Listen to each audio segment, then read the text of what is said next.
నమస్తే. ప్రస్తుతం మనతో పాటు సీనియర్ జర్నలిస్ట్ భరద్వాజ్ ఉన్నారు. ఆయనతో మాట్లాడదాం. నమస్తే సార్. నమస్తే. సార్, పహల్గామ్ బైసరన్ వ్యాలీలో జరిగిన ఉగ్రదాడి, దీనికి సంబంధించి అన్ని దేశాల ప్రధాన మంత్రులు, అధ్యక్షులు మాట్లాడుతున్నారు. కానీ ట్రంప్ మాత్రం ఒక రకంగా మాట్లాడారు, న్యూట్రల్గా మాట్లాడారు. అది నాకు పాక్ అండ్ భారత్ నాకు ఇద్దరు స్నేహితులే, వాళ్ళిద్దరూ తేల్చుకోవాలి, ఇది 1000 ఏళ్ల సమస్య అని చెప్పేసి అంటున్నారు. దీని గురించి మీరేమంటారు సార్?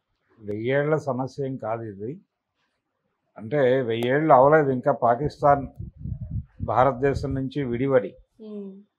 కాబట్టి ఇంకా 100 ఏళ్ళు కూడా కంప్లీట్ కాలేదు.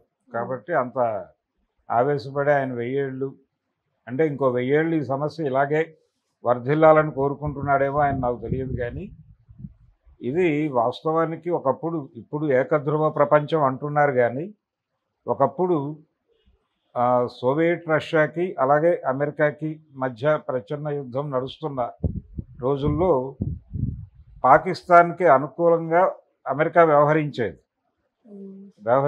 ఎందుకంటే భారత్కి అనుకూలంగా సోవియట్ వ్యవహరించేది. సోవియట్ భారతదేశానికి అన్ని విధాలుగా సహకారం అందించేది ఆ రోజుల్లో, ఇక్కడ కాంగ్రెస్ గవర్నమెంట్ నడుస్తున్నటువంటి రోజుల్లో. ఆ తర్వాత సోవియట్ రష్యా కుప్పకూలిన తర్వాత, ప్రపంచం ఏకధ్రువంగా మారిన తర్వాత అనివార్యంగా అమెరికాతో సత్సంబంధాల్లోకి ఇండియా కూడా వెళ్ళింది, వెళ్ళక తప్పలేదు. అంటే వరల్డ్ బ్యాంక్ రాజకీయాల్లోకి ఎప్పుడైతే భారత్ ఎంటర్ అయిందో, పివి నరసింహారావు గారి నాయకత్వంలో డంకెల్ డ్రాఫ్ట్ మీద సంతకం పెట్టి మార్కెట్ ఎకానమీలోకి భారతదేశం ప్రవేశించిన తర్వాత ప్రో అమెరికా యాటిట్యూడే నడుస్తోంది ఇక్కడ. అంతకుమించి వేరే మార్గం లేదు ఎవరికి. అమెరికా ఇండియాతోనూ పాకిస్తాన్తోనూ కూడా సమాన స్నేహమే నడుపుతోంది అప్పటి నుంచి.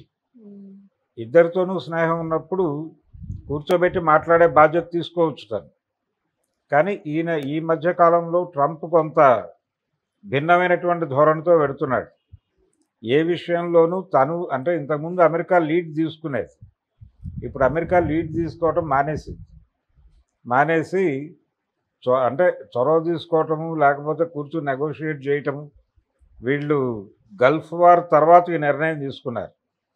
గల్ఫ్ వార్ అయిపోయిన తర్వాత అక్కడికి వీళ్ళు పీస్ కీపింగ్ ఫోర్సెస్ పంపించి దెబ్బతిని వెనక్కొచ్చిన తర్వాత ప్రపంచ రాజకీయాల్లో అనవసరమైన జోక్యం చేసుకోకూడదు అనేటువంటిది ఒక నిర్ణయం అయితే తీసుకుంది అమెరికా. అందులో భాగంగానే ఆయన ఇప్పుడు వీళ్ళిద్దరికీ సెటిల్మెంట్ చేసేటువంటి పెద్దన్న పాత్ర కంటే కూడా వాళ్ళలో వాళ్ళు కూర్చుని మాట్లాడుకోవడం బెటర్ అన్న పద్ధతిలోకి వెళ్ళిపోయి అదే మాట్లాడుతున్నాడు. ఇప్పుడు మాట్లాడుతున్నాడు. ఆయనకు తెలియంది కాదు. అంటే కాశ్మీర్లో ఎందుకు జరిగింది ఆ ఇన్సిడెంట్ అనేది స్పష్టంగా తెలుసు, అందరికీ తెలిసిన విషయమే. కాశ్మీర్లో శాంతి తీసుకొస్తే అక్కడికి కూడా కార్పొరేట్లు వస్తాయి. అంటే కార్పొరేట్లని అట్రాక్ట్ చేయడానికి కాశ్మీర్ని తయారు చేశాడు ఒక రకంగా నరేంద్ర మోడీ గారు. ఈ తయారు చేయటం, పెట్టుబడులు రావటం, అలాగే అక్కడ తిరిగి టూరిజం డెవలప్ అవ్వడం, ఇది లోకల్ పీపుల్కి కొంత ఉపాధి కల్పిస్తుంది అనేటువంటి ప్రోగ్రాం కూడా ఉంది. ఈ ఉపాధి కల్పించడంతో ఇప్పుడు వాళ్ళందరూ వ్యతిరేకిస్తున్నారు ఈ ఉగ్రదాడిని అనేది గవర్నమెంట్ ప్రొజెక్ట్ చేస్తోంది. మా జీవితాలు చిన్నాభిన్నం అయిపోవాలా, మళ్ళీ మేము ఇదివరకట్లాగా బాధపడుతూ బతకాలా, ఈ వస్తున్నటువంటి ఆదాయాలు అన్నీ లేకుండా చేస్తారా మాకు అని చెప్పి చాలామందితో మాట్లాడిస్తున్నారు. కానీ ఈ మాట్లాడిస్తున్నారు అనేది కరెక్టు. మాట్లాడుతున్న వాళ్ళు తప్పనిసరి పరిస్థితుల్లో మాట్లాడుతున్నారు అనేది కూడా అర్థమవుతోంది. చాలా టీవీ ఛానల్స్ ముందుకు వచ్చి మాట్లాడుతున్నటువంటి కాశ్మీర్ లోకల్ పీపుల్, ఆ ఇన్సిడెంట్ జరిగిన ప్రాంతంలో ఉన్నటువంటి నేటివ్ పీపుల్ మాట్లాడుతున్నారు. వాళ్ళల్లో ఒక పెయిన్ ఉంది. అంటే లోకల్ సపోర్ట్ లేకుండా ఇన్సిడెంట్ జరగదు. పాకిస్తాన్ నుంచి ఎవరైనా వస్తే వచ్చి ఉండొచ్చు, కానీ వాళ్ళకి లోకల్ సపోర్ట్ కూడా ఉంది. లేకపోతే ఆ రెక్కీ చేసి అంత పక్కాగా దాడి నిర్వహించడం అనేది అయ్యే పని కాదు. అంత ప్రాపర్గా డిజైన్ చేశారంటేనే లోకల్ పీపుల్ మద్దతు ఉంది వాళ్ళకి. ఆ మద్దతు ఉండటానికి కారణం కూడా ఉంది. అంటే ఇక్కడ శాంతి నెలకొల్పడం కోసం అక్కడ స్థానిక ప్రజల నోళ్లు నొక్కి చాలామందిని చంపేసి తీసుకొచ్చినటువంటి శాంతి అది. అనేక హత్యల పునాదిగా, అనేక శవాల పునాది మీద తీసుకొచ్చినటువంటి శాంతి. అది చాలామందిలో ఒక పెయిన్ క్రియేట్ చేసింది. ఆ పెయిన్ ఉన్న వాళ్ళల్లో ఎవరో సహకరించారు వాళ్ళకి. దీన్ని పట్టించుకుని దాన్ని అడ్రస్ చేయాలి గవర్నమెంట్. నిజంగా రాజ్యాంగం మీద నమ్మకం ఉంటే ఈ ప్రభుత్వానికి అక్కడ కాశ్మీరీ ప్రజల్ని సమావేశపరిచి వెంటనే వాళ్ళతో మాట్లాడి ఎందుకు ఇలా జరిగింది అంటే, ఎక్కడో చోట లోకల్ ఇంటర్ఫీరెన్స్ లేకుండా ఇది జరగదు అంటే దాడులు చేయటం కాదు. ఇమ్మీడియట్గా ఎవరు చేశారు, అక్కడ 3-4 ఇళ్ళు పేల్చేసింది గవర్నమెంటే, సైన్యమే పేల్చేశారు ఈ 3-4 రోజుల్లో.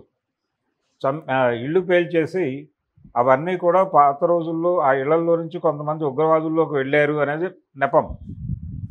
ఆ నెపం వేసి ఒక 5-6 ఇళ్ళు పేల్చి పడేశారు అక్కడ. ఇది ప్రతీకార వ్యవహారం, ప్రతీకారం కాదు చేయాల్సింది. గతంలో ఆల్రెడీ ఇలాంటి పని చేసే మీరు ఈ పరిస్థితి తెచ్చుకున్నారు. ఇప్పటికైనా ప్రజల్ని కూర్చోబెట్టి, అయ్యా మీకు ఏమిటి సమస్య, ఎందుకు ఇప్పటికీ మీరు సహకరిస్తున్నారు వాళ్ళకి, మీకేం కావాలి అని అడిగి ఆ సమస్యలు అలా పరిష్కరించి వాళ్ళని సాధారణమైనటువంటి పరిస్థితుల్లోకి తీసుకురావాలి. ఆ తీసుకురావటం అనేది ఏది ప్రతిదీ కూడా బలవంతంగా జరిగింది. ఈ బలవంతంగా జరగటము, అలాగే కాశ్మీర్ని బలవంతంగా ఇండియాలో కలిపేసుకునేటువంటి ప్రయత్నం చేయటం అంటే, అప్పటి వరకు కొంత ఏదో కాశ్మీర్కి ఒక ప్రత్యేక ప్రతిపత్తి అంటూ ఉండేది. ఆ ప్రత్యేక ప్రతిపత్తిని కూడా రద్దు చేశారు ఆర్టికల్ 370 రద్దు చేయడం ద్వారా. కాబట్టి వాళ్ళల్లో ఆ కోపం ఉంది, ఆ పెయిన్ ఉంది. ఈ కోపంలో నుంచి పుట్టిందే ఆ రెసిస్టెన్స్ ఫ్రంట్.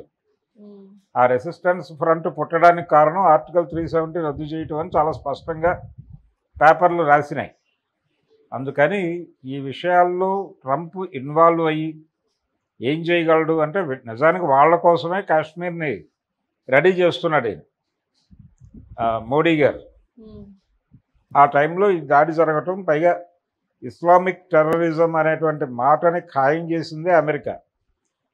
ఆ ట్విన్ టవర్స్ను కూల్చేసిన తర్వాత ఒక పెద్ద ఇష్యూగా మార్చి ప్రపంచం ముందు ఇస్లాం మతాన్ని ఒక ఉగ్రవాద మతంగా ప్రొజెక్ట్ చేస్తూ ఆ ప్రచారాన్ని ముందుకు తీసుకెడుతోందే అమెరికా. కాబట్టి ఇప్పుడు అమెరికా మార్గంలోనే నరేంద్ర మోడీ గారు కూడా ప్రయాణం చేస్తున్నాడు.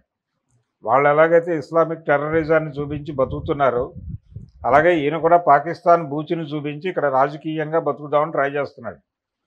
లోకల్గా ఇష్యూని సాల్వ్ చేయటం కన్నా కూడా పాకిస్తాన్ మీద యుద్ధం ప్రకటించడం, పాకిస్తాన్ని విలన్గా ప్రకటించడం, ముస్లిం సమాజాన్ని విలన్లుగా ప్రొజెక్ట్ చేయటం, వాళ్ళని లొంగ తీసుకోవటం. ఇప్పుడు పరిస్థితి ఎలా తయారైందంటే, ముస్లింలు అందరూ వాళ్ళు నమాజ్ చేయడానికి వెళ్ళేటప్పుడు కూడా నల్ల బ్యాడ్జీలు కట్టుకుని ఆ సంఘటనకు నిరసన తెలియజేస్తూ బహిరంగంగా మాట్లాడుతూ తిడుతూ అలా వెళ్ళి ప్రార్థనలు చేసుకోవాల్సిన పరిస్థితి కల్పించారు. ఇటువంటి సందర్భం భారతదేశంలో ఉంది. ఆ విషయం ఆయనకి స్పష్టంగా తెలుసు.